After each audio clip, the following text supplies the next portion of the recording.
Hello मित्रांनो, तुमच्या Marathi Dick चॅनलवर स्वागत आहे। मी तुम्हाला मराठी डिक चॅनलवर रोज नवीन इंग्रजी शब्द शिकवणार। तर चला समय नष्ट न करता आजच्या व्हिडिओमध्ये शिकूया इंग्रजी शब्द।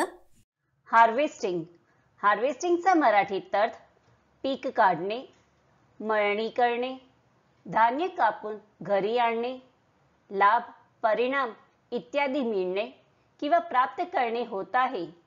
हार्वेस्टिंगला आपण वाक्यात प्रयोग करून बघूया। पहिला वाक्य आहे the farmers are out harvesting. दुसरा वाक्य आहे women do most of the crop farming, weeding, harvesting, threshing, storing crops and selling in my village। तीसरा वाक्य आहे when will you harvest your wheat।